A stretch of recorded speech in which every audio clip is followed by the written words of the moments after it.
I hope you can hear this music and commentary. Through the covers for 4, and England won the match. Apologies if you can't. Tonight, we've got a special guest from the women's game, as you all know, LYDIA GREENWAY, who is very much a staple now of the commentary on the game. In fact, I've lost track of where you are, LYDIA, because you appear on so many different channels now. But anyway, congratulations for all you've achieved, both on the pitch and on the mic. And it's great to have you here. Just a little bit of an introduction.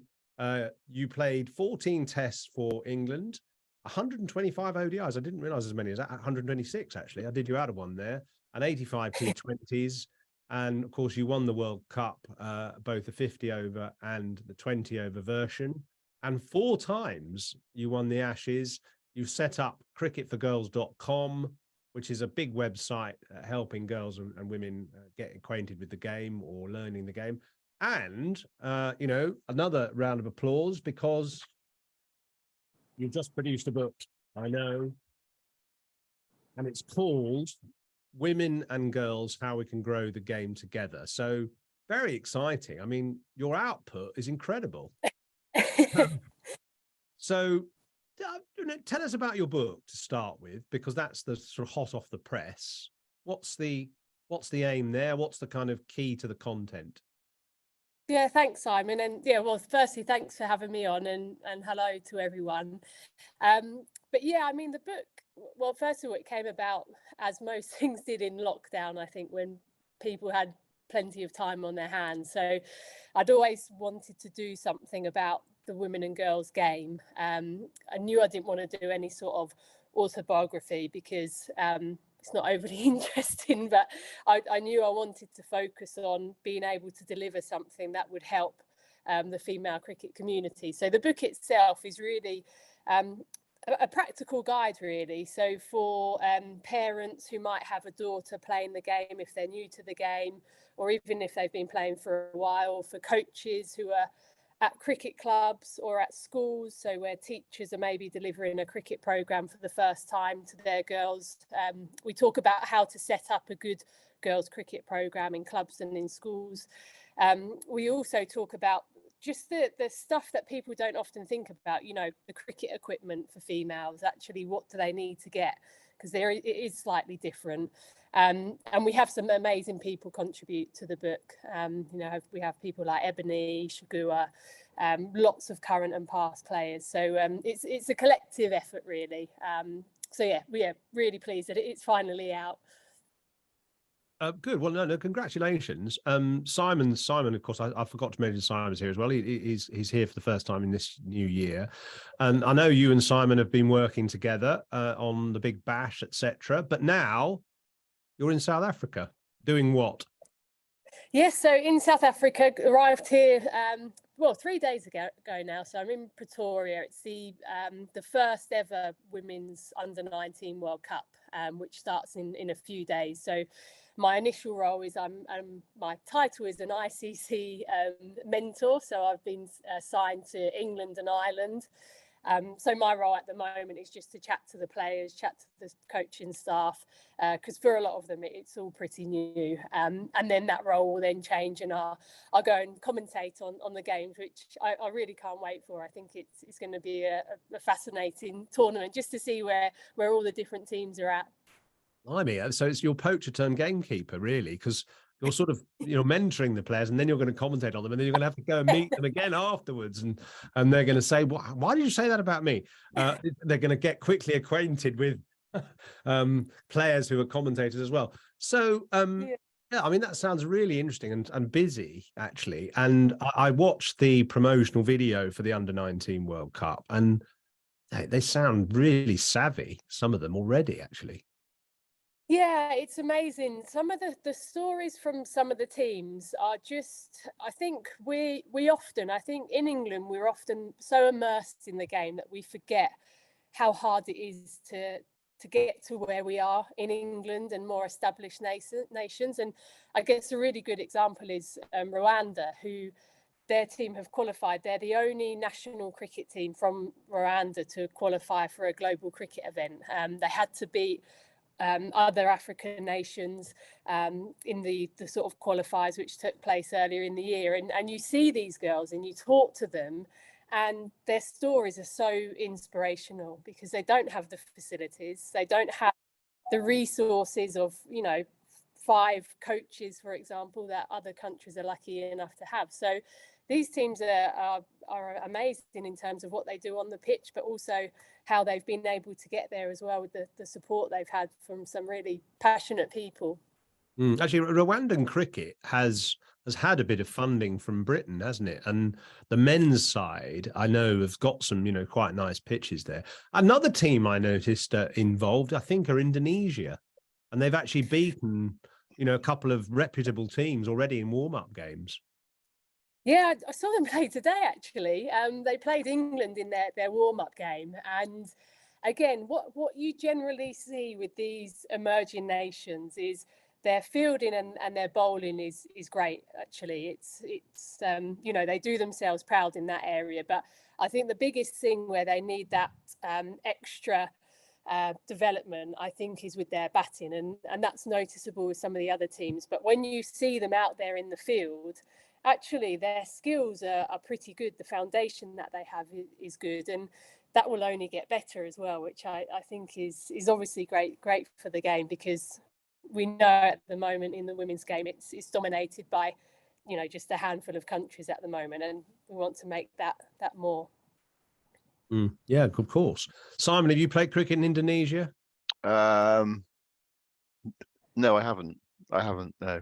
I don't think I've been to Indonesia, actually. Oh, I've been to Malaysia and Thailand and Vietnam. I played cricket in Malaysia, actually. I played cricket in Malaysia, Thailand. Shall we count up the number of countries you've played in? No.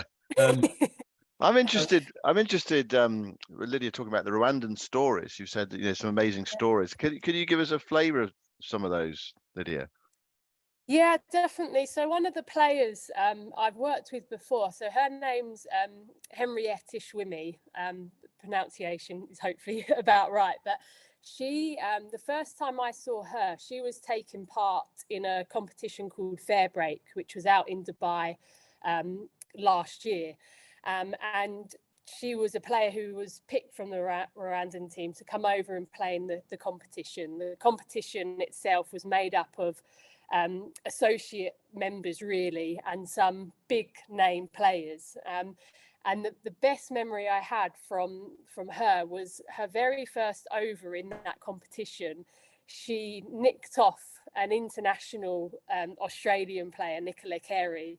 And when you see her go off and celebrate, she literally just does a lap of the ground, and the dancing and the celebration. And you just think, wow, that's an amazing experience for her.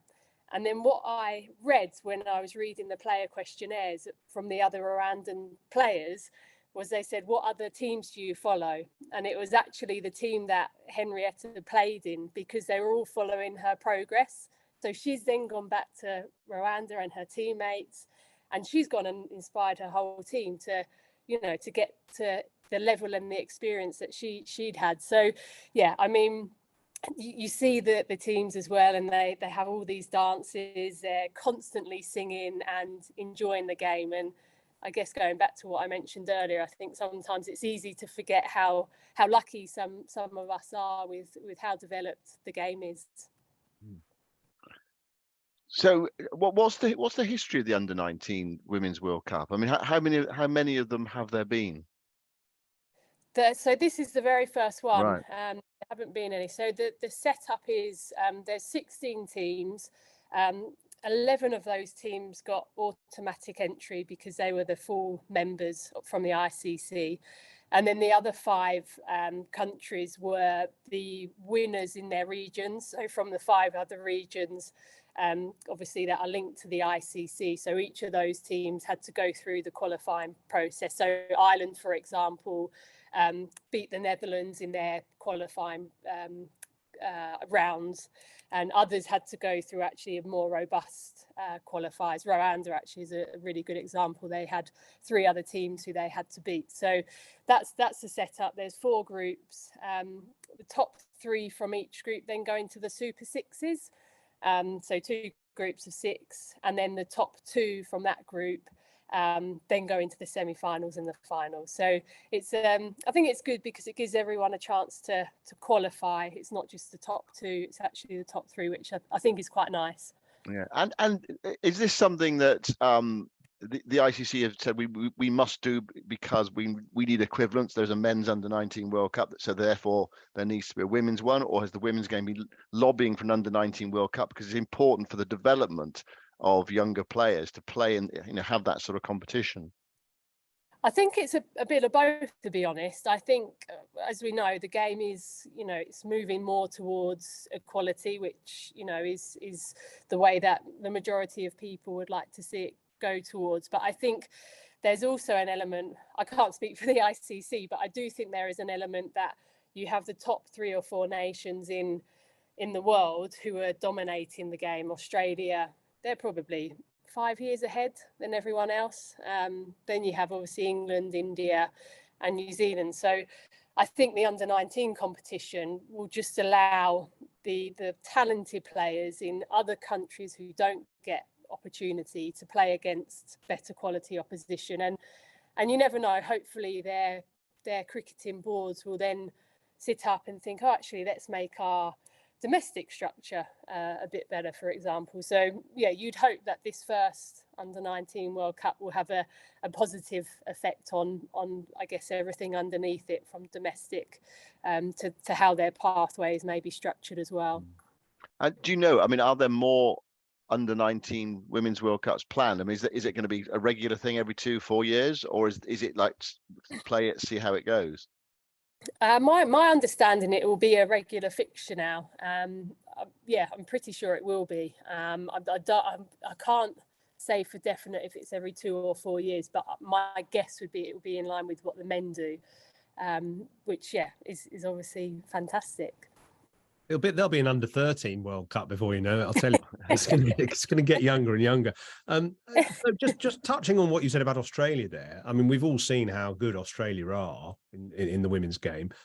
What is it about them that makes them better? Is it because they've got more professional players? Is it because they've got more facilities? Is it just because they've been at it longer? And how can other countries catch up, do you think? How can England catch up? Yeah, I think it's the fact that they've been at it longer in terms of their domestic structure has been professional for a longer period of time. So the Women's Big Bash is now, I think, in its 8th season, whereas obviously for our domestic game, as an example, we had what was called the Kia Super League, and now it's the 100, and obviously that's only in its 2nd year. So I think what they've had is a bigger pool of players playing against each other on a more regular basis, in front of crowds, in front of the television. So they've then got more depth.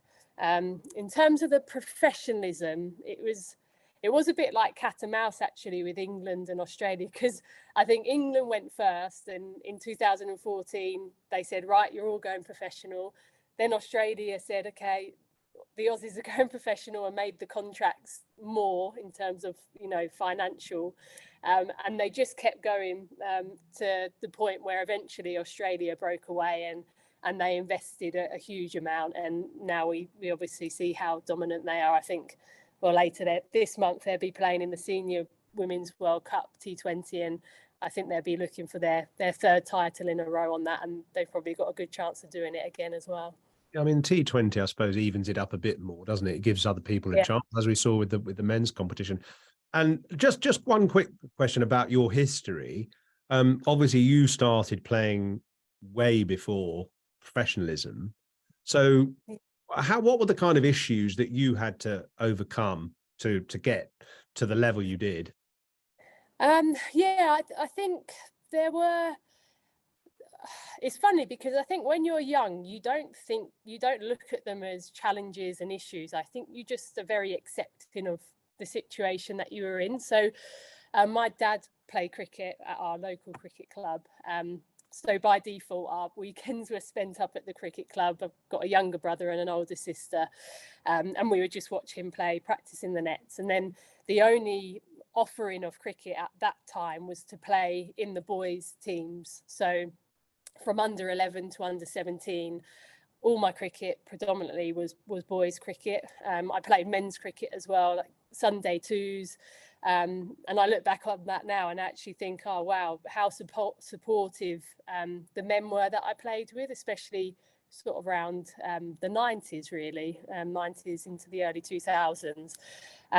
But there were challenges, you know, just things like when you turn up to a game and you're expecting to go into a nice changing room where all your teammates are going and you get sent to the toilet to go and get changed in the cubicle. And at the time you think, oh, that was okay. But I think for another or a different type of girl, maybe someone who isn't as competitive, that might put them off the game. So I think it's more when you look back, you think, okay, maybe that was a bit challenging. But I think when you're in it, like I know, obviously your daughter has played boys cricket, and I think I would always say that is a really good way to develop as a player, as a female player in particular. Because when I look back, that was massive in my development, and so I'd always recommend that.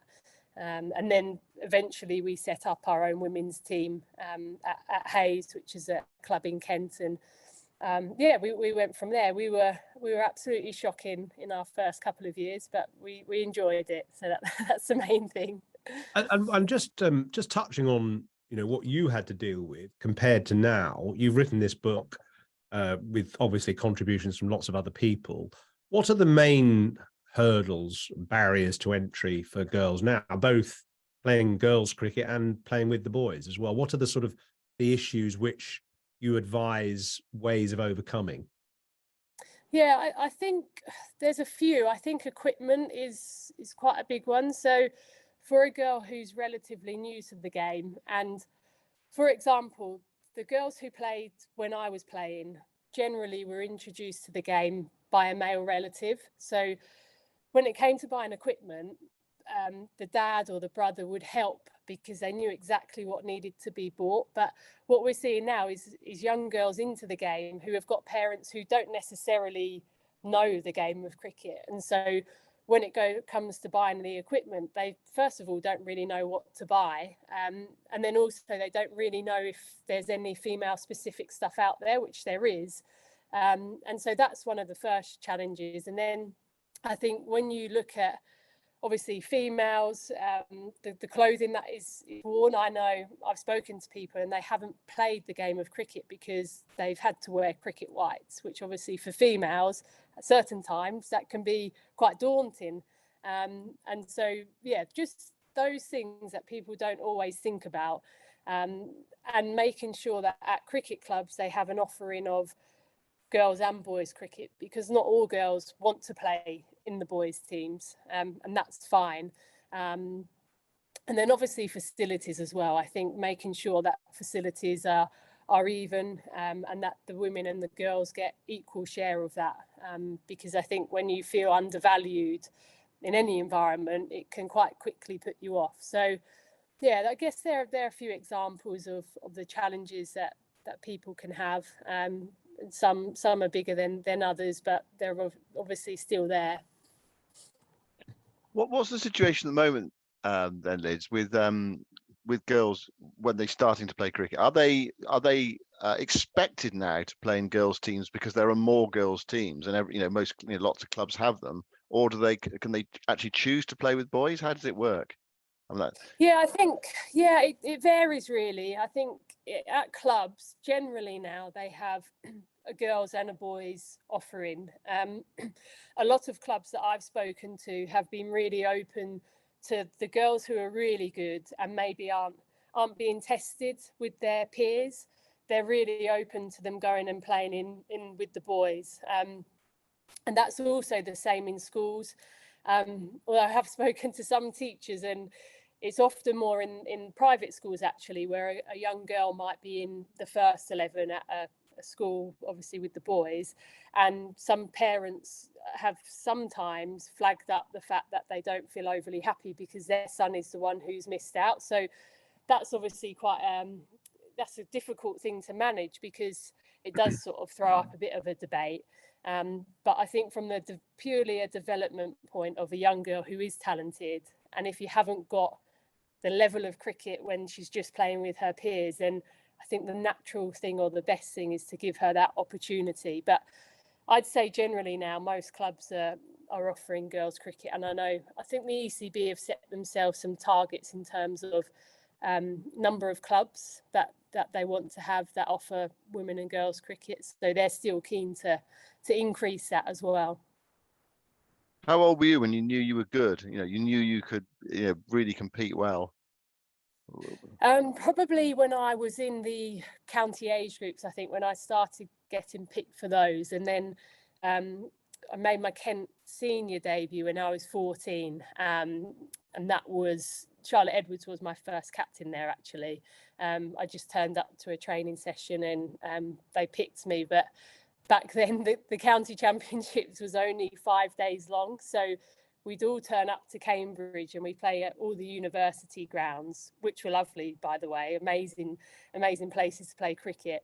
But we would play 5 50-over games in a row over 5 days. And I look back now and I think, gosh, how did we do that? And obviously now it's changed a huge amount, and the players have got all different sorts of competitions now, which is great. One thing I've noticed a little bit was this is a slight criticism, actually, was that over the time that my daughter played for the county, which was the last 10 years or so, at the start, when they're sort of 12, they're getting out there and they're doing a few little practices and then they're playing and having a game, great. But as they got older, as the time wore on and preparation became such a big thing, they seem to do more preparation than playing. And we'd turn up at 9 o'clock in the morning for an 11 o'clock start, which is an hour earlier than I used to turn up for county cricket. And you used to turn up 10 minutes beforehand. You were even late for a NatWest final. I was. You were late for a NatWest final. I was. That's true. I don't want to. I'm not kind of recommending that really. But I just think I was feeling as a sort of observer that it was overdoing the preparation and the drills and the stuff, and actually girls were almost knackered by the time they started the match. And now that but I think they were sort of trying to ape the men's game and put more detail in to sort of make sure that the skills and the drills and all that were rehearsed. But now that Brendan McCullum and Ben Stokes are almost recommending less practice and practice is being optional, and the response of the players has obviously been really spirited, I'm wondering whether that can be a message that can be translated into the women's game as well, because I have felt at times they spent too much time training and not enough actually having fun and playing the game. Yeah, I mean, I have to agree with that. I've always been a big fan of less is more. I think you can definitely overtrain and also over prepare on a match day. I mean, it was interesting today, actually. I had a chat with a coach with one of the teams, and the team in particular had a really full-on day. They got to the ground 2 hours beforehand, before their game. They then played the game, and then after that they did a running session. And we're in South Africa, it's 30 plus degrees. And what the coach was saying was that because they're a younger age, they want to give them all the things that they could be doing for them to then maybe, as they get older, handpick the things that work for them. So on a warm-up game, before a game, they can suddenly start to say, as they get older, actually, no, that doesn't work for me. So I'm not going to start my individual prep until an hour before the game rather than 90 minutes. So in a way, I can sort of understand it if that is the approach for the younger age groups, rather than I'm not a big fan of doing too much before a game. I just think it's unnecessary. Like, I would love to see a toss done 45 minutes before a game so that a team doesn't even have to start warm up until they actually know what they're doing. Because how many times does everyone warm up and then you're a fast bowler and you're batting and then you just go and sit back down? So yeah, I completely appreciate that and actually agree with it as well. What changes would just a couple of more questions from me, and then we'll get the members asking questions. What changes would you make, if any, to the women's game? I know you see these often people say, "Oh, got to make the women's game faster, got to shorten the pitch, or make the ball lighter." The ball is actually slightly lighter than the men's ball anyway. But what about any kind of little tinkerings there? Do you think are necessary or not? Yeah, I mean, I don't feel, I haven't got a strong opinion about the pitch length, to be honest. The one thing I do wonder, if it is changed, how much of an impact it will have is with the weight of the ball. If it stays as it is, but the actual size of the ball is smaller, so the circumference is smaller, because there's some really good spinners out there, but even with the women's size of the ball being the way that it is, they still can't get the grip and the purchase that maybe men do on their men's size ball. So I wouldn't mind seeing that, to be honest, or I'd be more interested to see what the outcome would be until making it a definite change. I think boundaries that are too big makes it boring. People want to see 4s and 6s, but you also have to get a balance that it's not too easy for players. And I guess that's the same though with the men's game as well. So I guess the thing around the ball would be my intrigue. I would have interest into seeing how that would affect bowlers. I mean, the chaos I can imagine of making the pitch shorter now that women are playing in men's, grounds and so on. I just can't see that really sort of working too well. One more quick question, and this is, I suppose, a sort of a slightly dodgy area, but Simon's already getting nervous here. Women professional players and maternity leave. What's that must be a tricky one, because there have been a few instances of that, haven't there, recently? Yeah, and I think governing bodies should have something in place. I know Australia have got something for their players, which gives them a bit of security. I think the ECB are keen to get to that point as well. And I think, if you're an employee of a company, I think it should go without saying that as a female, you get that. I think obviously it is different because your job is to go out and physically perform. And so that's your body. And obviously when you're going through having children, then that takes time out of you being able to do your job. But I guess that's the same with any job, but to different degrees. So I feel strongly that governing bodies should be making an effort to have policies in place that gives players security more than anything, because they should have the right to have a family if they want one. That's just my personal opinion. And I suppose just looking at the future of the women's game, and helping to nurture it more, I guess the main thing is more clubs with women's sections, and therefore more women's teams at amateur level. So there's more, because I mean, Nancy, my daughter, was sort of looking around for someone to play for when she left uni, when she leaves uni. And, some areas are better catered for than others, I suppose, some regions.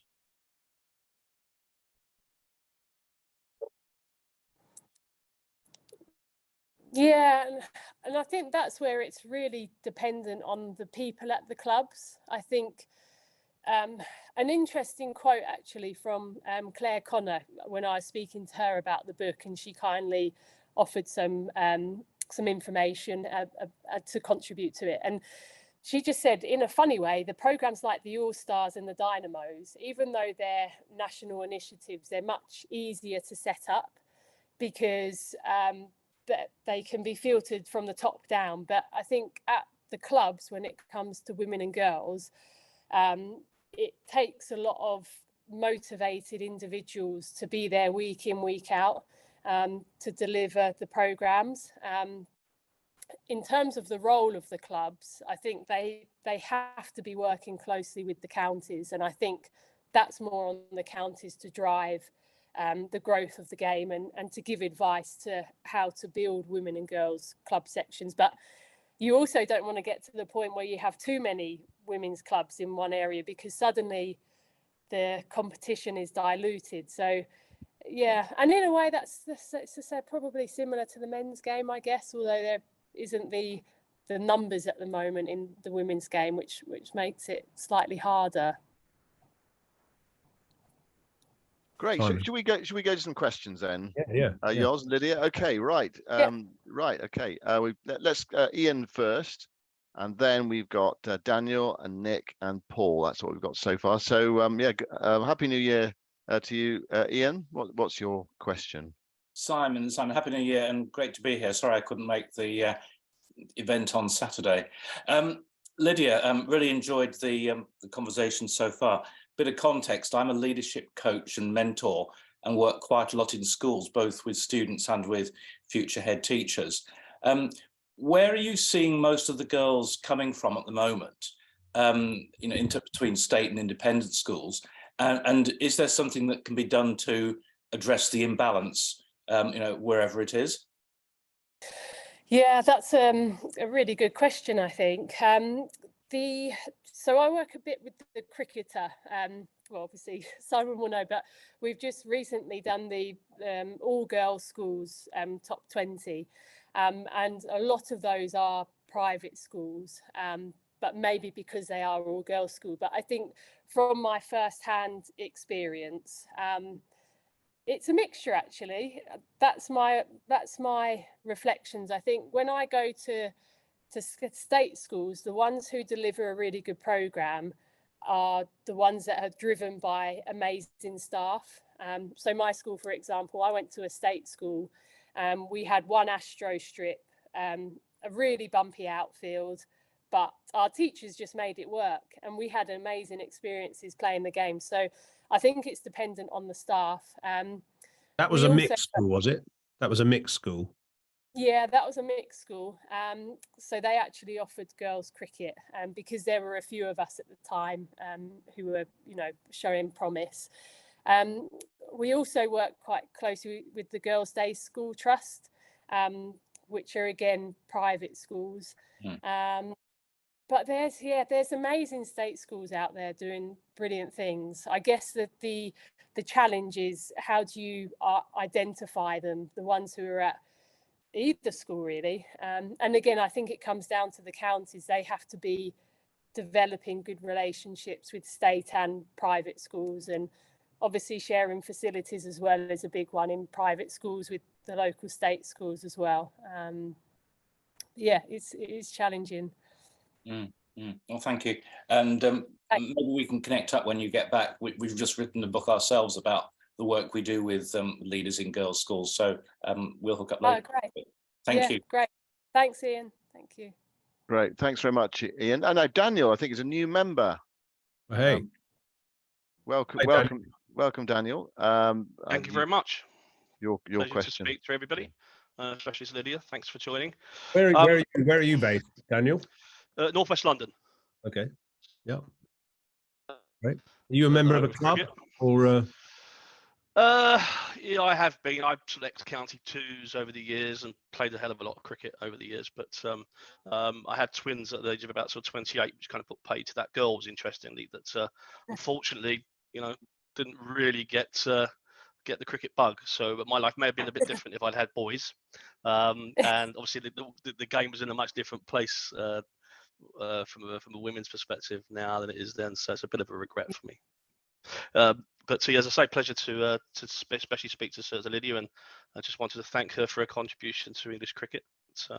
And as a sort of a fellow left-handed batsman, alleged right arm bowler, it's always good to kind of to connect. A rarity. So my question really is, it's a total coincidence, I promise, is around the use of data analysis with regards to cricket. And the reason I say it's a coincidence is that I actually work for the company that partners with the ECB, particularly with the women's cricket game, that carry out that work. Who's that? So the company's called Ascent. So they're I saw that mentioned. Yes, the women's game. Yeah. So I unfortunately, it's a bit of a travesty.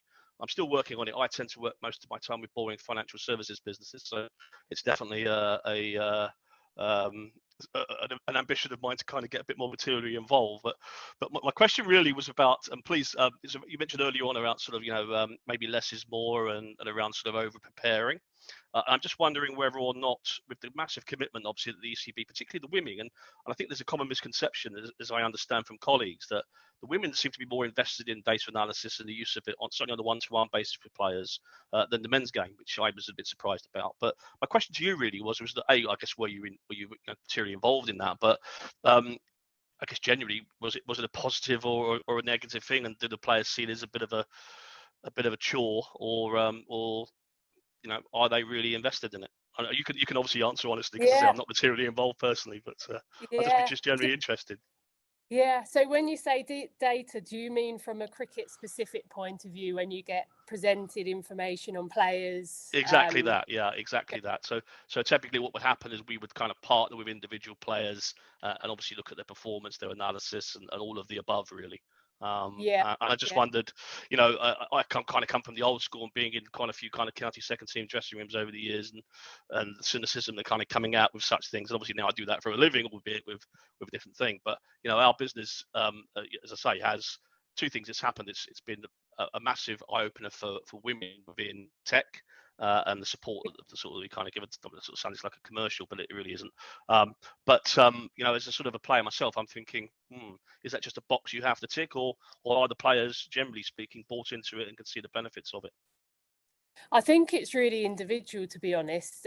So I guess from my own experience, I never really was a big fan of loads of data being presented to me, because you know, the best example I can give you is we were playing an international game over in Australia, and there was a stat that was given to us, and it said if you scored over 250 on this pitch, we were in Tasmania at the time, in Hobart, you will win 100% of the time. So we batted first. We scored 260, well over 250. So we walked off the Top pitch stat. feeling quite chuffed with ourselves, and we lost the game. So I think stuff like that, in particular example, you have to take with a pinch of salt. But I think when you look at maybe strengths and weaknesses of batters versus bowlers, the new phrase, the matchups, I think there's something to that. But I think you always have to use it as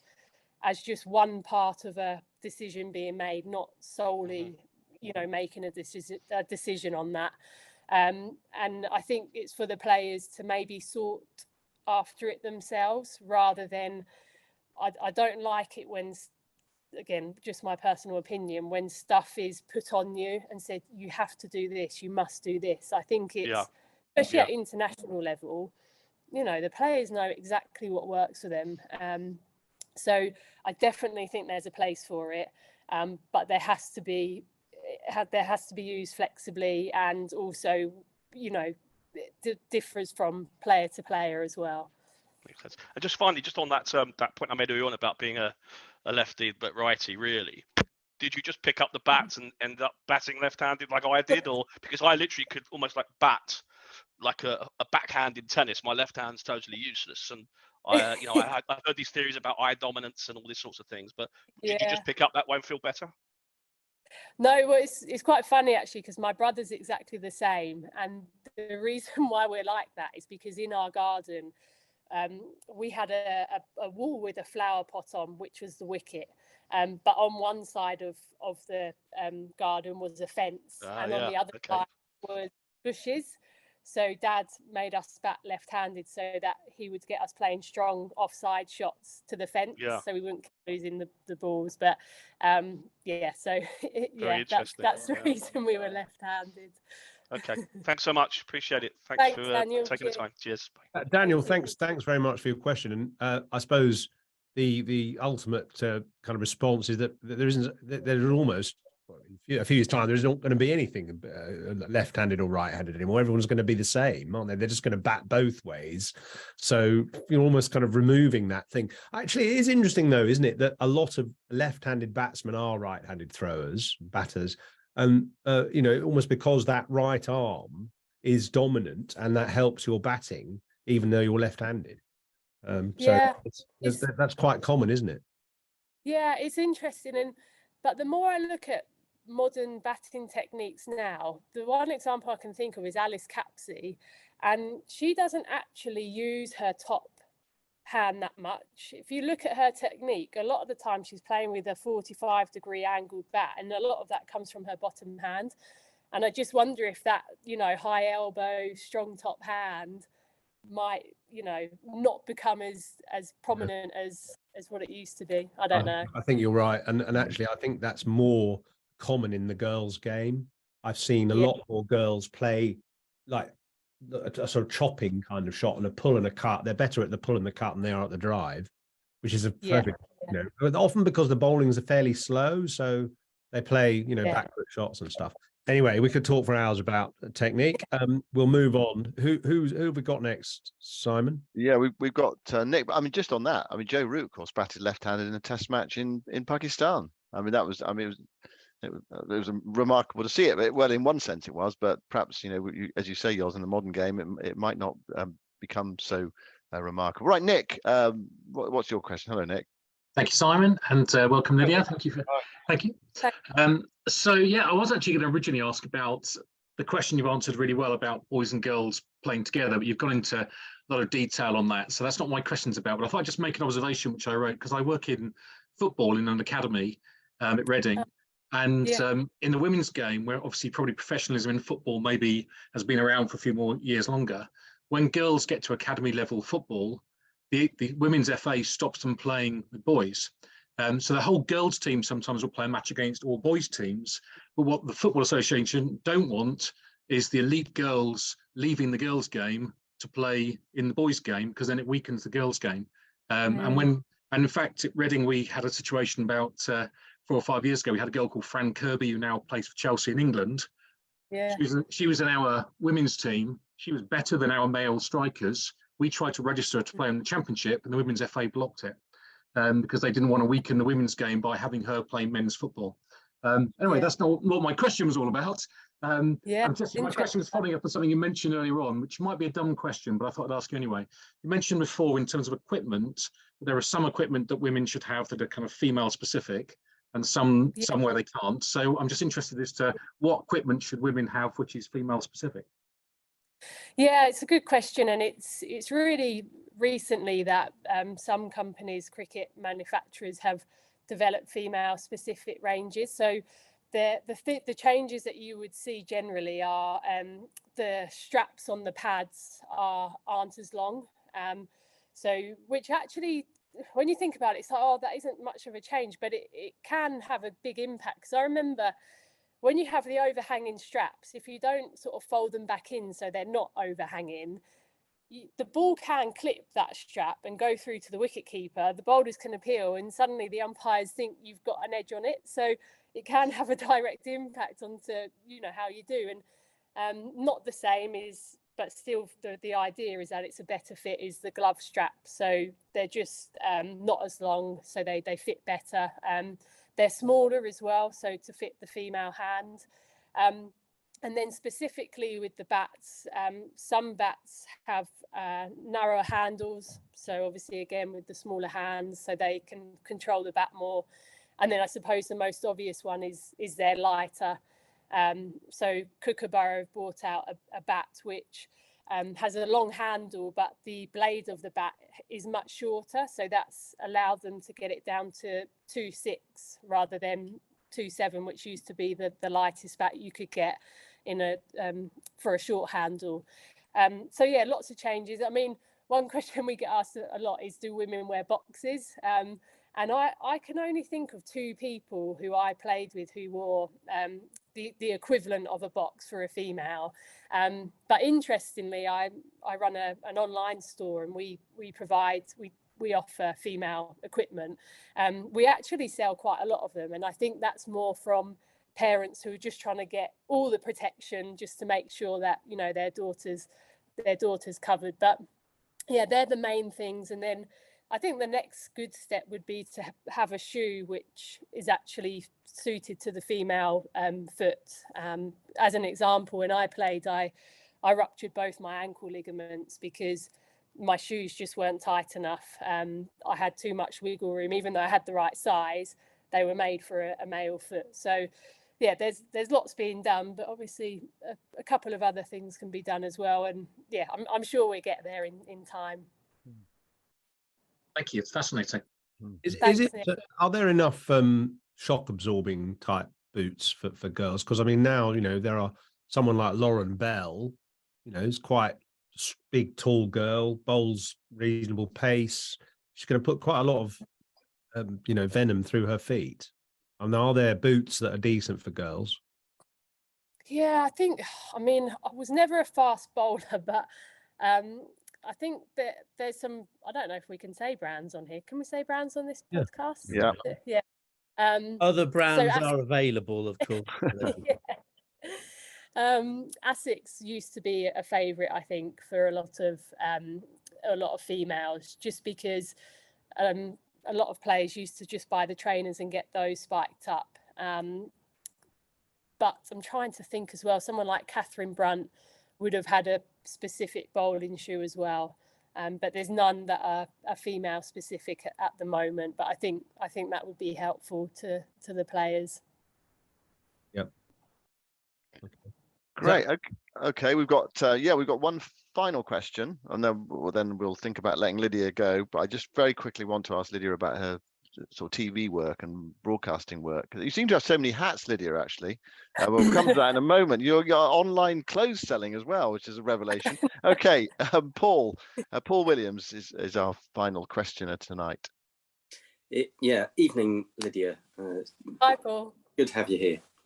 I just before I say give you my question, I'll just go back on something you said about the smaller ball and spinners. It's interesting that going way back to the 1920s, when the game's getting so the men's game, of course, was getting so batsman friendly. One thing they did in about 1927 is make the ball smaller to bring the spinners into the game more. So it's been done in the men's game. So it could be done. So it was specific, and in fact, after that, historians might know here that Titch Freeman went on his run of taking 290, 280, 300 wickets in a season. So after the ball was made smaller. Yeah, right? Immediately after the ball was made smaller. I think it was 1927. The ball was made smaller. Yeah, and then he got 304 wickets in a season. Went on that freakish spell of taking, whatever it was. So it was 304 he took in one season. He took in one season, and the rest was like 270, 280, 290. He was sacked when he only got 150. Yeah, something like that. Yeah. So it's been done before. Yeah. And did they keep it the same size ball? They've kept it the same size ever since. Right. It's still the same size. Yeah. So that is remarkable, really. Yes. So it has been done before. Anyway, my question was nothing to do with that. It was to do with pay equality. Really, it's a big subject, and the ECB brought in 100, and it was supposed to be equal for everything, men and women. But the women earn, like less than half of what the men do on their largest contract. Is it something that you think it'll ever happen, that the women will get anywhere near enough pay? And is it until it happens, will that stop? Is it going to stop the women coming into the game? It's a good question. I think I think the challenge is the game historically just hasn't invested in the women's game. And so one of the arguments is, well, why should they go straight into investing the same amount of money that the men get? I guess when you compare a male and a female player who are doing exactly the same thing, I know there's the argument of, well, the men bring in a lot more revenue from ticket sales and, commercial, things like sponsors and everything like that. And I do understand that. And I think the women's game will only get the same investment as the men if the broadcasters and sponsors and media invest in them the same amount as they do in the men's game. So it feels like it's a chicken and egg thing. I watched a really interesting documentary actually on BBC with Billie Jean King, and she articulates it a lot better than I do. But she actually made a really good point that equal pay now, in a way, is making up, even though the women might not be bringing in as much revenue at the moment, it's making up for a lot of stuff that's gone in the past where sometimes women haven't even been allowed to play sport. So because they haven't had the opportunity. They just didn't know what was possible. So yeah, I'm sort of dipping in and out of different topics there, but my hope is that eventually it will get to the same level, because more than anything, I think the game is now engaging with a lot more women and girls and also other fans. So I don't think we always have to try and appeal to the traditional cricket fan. I think actually the women's game can also appeal to a brand new audience. And I think we saw that a bit with the Lionesses with the football as well. I think they captured a lot more fans who wouldn't normally follow football. So if cricket can do that from a female point of view, then hopefully eventually it will get there. I've waffled a bit there, sorry, Paul, but hopefully gives you an idea of what my thoughts are. What do you think? The Lionesses, I think, is a good one. Yeah. Paul, what do you think? What do you think about it? Well, I think it's a difficult one, because I think comparing it to the Lionesses is good. I think with any sport, if the women aren't given enough incentive, and that will certainly mean, can they earn enough? I mean, there's so many, other businesses they can go into that will be more attractive to them. They can earn a living elsewhere, and men do that. I mean, who was the Surrey left armer who played for England and then gave up, didn't he? As Zafari, was it? Yeah, his name. Yeah, Zafar Ansari. Yeah. And he left because he could do better elsewhere. Effectively, it was too much like hard work and putting up with the rigors of international cricket. He's a human rights lawyer, isn't he? Is that right, Nortsy? Yeah, as a lawyer, definitely. Yeah, good knowledge, Norts. I think actually, I mean, one thing that broadcasters could do is bundle men's and women's international matches together and sell them as a package, and then divide up the money. And whether the men earn more than the women in the rights kind of negotiation doesn't matter, because you can split the proceeds equally down the middle. And by the way, my daughter's dissertation is, will there always be a gender pay gap in sport? She's focusing on golf. So, but with a bit of reference to cricket. So we'll have some good data on that shortly. Yeah. Great. Well, I think we're done on the questions. Simon, you wanted to talk a little bit, if you've got time, Lydia, for another 5 minutes, just to talk about the commentary side of things. Simon? Well, I know my question really was just, you've got so many hats. You're coaching, you're doing you're writing a book, you got your online clothing sales, you've got your broadcasting career. If you had to choose one of them, what would you stick with? If you could only do one of those things now you've retired from playing.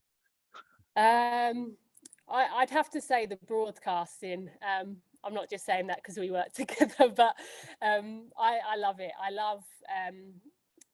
love the fact that you still get to be involved in the game and you get to talk about it with different people. Yeah, I just think it's an amazing way to stay in the game. I think coaching is tough. Like, I see some of the coaches and it's a real tough slog. And I'm not saying that I'm adverse to hard work, but I just think it does take a massive commitment and it just wouldn't allow you to do anything else. But yeah, I'd say broadcasting. Yeah, I love it. It's brilliant. And what's harder, radio or television? There's no pressure, is it? Sorry. There's no pressure as a broadcaster. Yeah, sorry. I think he said it. What's harder, radio or television? I think from a technical point of view, getting used to television is harder because you've got the earpiece in and you have about 3 different people talking to you at the same time, and you have to recognize which voice you need to listen to when. So I think from that point of view, it's harder. And then I think radio, you have to be as descriptive as you can, which sometimes if you're commentating for a long time, if it's a long day, sometimes you don't get lazy, but I think you have to make sure you stay on the ball. Yeah, so I think they're challenging, but in different ways, I'd say. I don't know what you think, Simon, if you'd agree with that. Well, I definitely agree with you on all those people talking in your ear when you're doing television. Sometimes you just want to you just want to say down the mic, will you all just shut up, please, and let me speak? Yeah, especially so they're all doing their jobs. They're all doing their jobs. I've got a quick question from above, if that's all right. Yeah, go on, Nots. Very quickly, did you go to that Dagnall Moran event in September? I did. I loved it. It was brilliant. Yeah, because I managed to blag my way in because I thought, well, I'll get to meet the two Simons there, won't I? They'll be there, and they were the only two people in cricket media who didn't show up. It's too noisy for me, Norts. Yeah, it was pretty noisy. That's right. I found myself chatting to who I thought was old Machin Tendulkar for about 5 minutes, and at the end, I realised it was Adam Collins. Disaster. Absolute disaster. There we go. I'm done. Brilliant. No, I've got two final questions. One, who do you tip England under 19s? Give us a name of a couple of players that you've spotted that could emerge. One. So I saw it's a girl called Ellie Anderson who I saw bowl today for the very first time, and Mark Wood. So if you can imagine Mark Wood, his approach, his action, very, very similar. I'm going to be slightly biased now, but only because I've seen a lot of them.